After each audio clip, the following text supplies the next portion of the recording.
गणेश भगवान की जय। हे दर्शकों नमस्कार। अपने हाथों से दान किया जाए तो अपने को दान करने का फल प्राप्त होता है।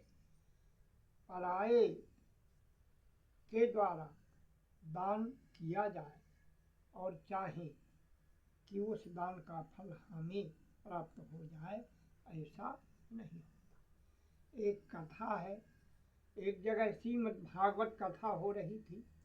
वहाँ एक सेठ और सेठानी पहुँचते हैं। भागवत कथा में प्रसंग था कि स्वर्ण की गाय का दान करने से महान फल प्राप्त होता है, पूर्व के पाप नष्ट हो जाते हैं तथा स्वर्ग की प्राप्ति होती है। इस तरह दोनों सुनकर घर वापस आए तो सेठ जी की पत्नी ने कहा कि कल ऐसा हमने सुना है, गुरुजी कह रहे थे हमें सोने की दान गाय करना चाहिए। सेठ जी ने कहा कृपण थे, अरे इतना महंगा सोना और गाय बनवाएंगे और फिर दान करेंगे, कुछ भी नहीं होता, सब कहने की बात है।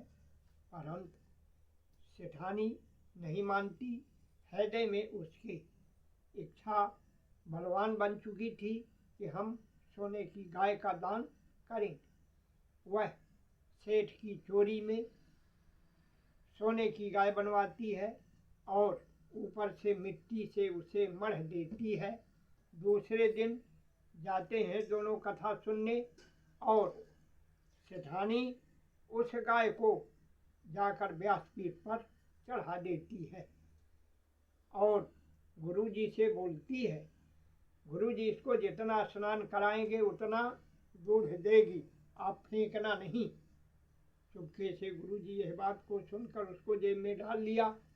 जब घर गए वहाँ उसी तरह स्नान करवाया उन्होंने, जिस तरह सेठानी ने बताया था। पानी डालने से मिट्टी घुल गई और चमकती हुई स्वर्ण की गाय जब देखते हैं गुरुजी प्रसन्न होकर आनंद मग्न हो जाते हैं और आत्मा से आशीर्वाद देते हैं।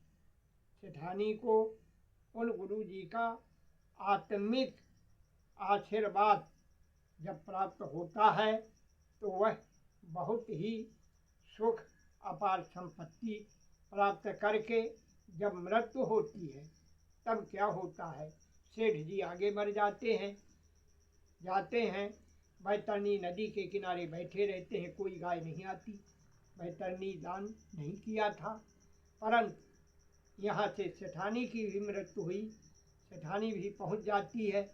जब बैतरणी नदी के किनारे पहुँचती है तो स्वर्णमयी नाव बन करके विष्णु के पार्षद आ जाते हैं और सेठानी को बैठा लेते हैं। तब सेठ जी कहते हैं कि भला बताओ, पत्नी हो तुम, हम यहीं बैठे रहेंगे, हमको उस पार नहीं ले चलोगी? पत्नी ने प्रार्थना किया, कहा कि हे भगवान, हमारे पति देव उस पार निकाल दीजिए।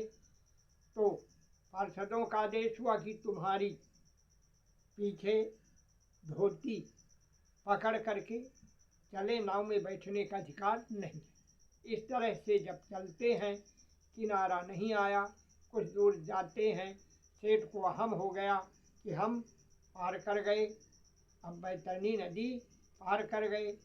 तब बोलता है सेठ, क्या बोलता है कि तुमने ऐसा कौन पुण्य दान किया, कमाई तो मेरी थी, लुके छिपे कुछ दान किया है, पुण्य अर्जित किया है, तब तो तुमको बैतरणी नदी पार करने के लिए स्वर्णमयी नाव आई और पार्षद आए लेने के लिए, और मैं इससे वंचित हूँ। इसका मतलब क्या है, बोलो जल्दी, नहीं तो मैं हाथ उठाते हैं मारूंगा।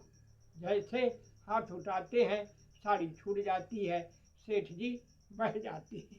सेठानी ने अपने हाथों से दान किया था, बैतरणी नदी पार कर गई और सेठ जी ने रोक लगाया था, बाधा किया था कि नहीं, ऐसा पुण्य हमको नहीं चाहिए, सोने की गाय का दान नहीं करना, कुछ भी नहीं होता तो बह गए। इस प्रकार कहा है पुराणों में कि जो अपने हाथों से दान करता है उसे उस दान का फल खुद मिलता है। इस दर्शकों आज इतना ही, अगले दिन पुनः मिलेंगे। नमस्कार।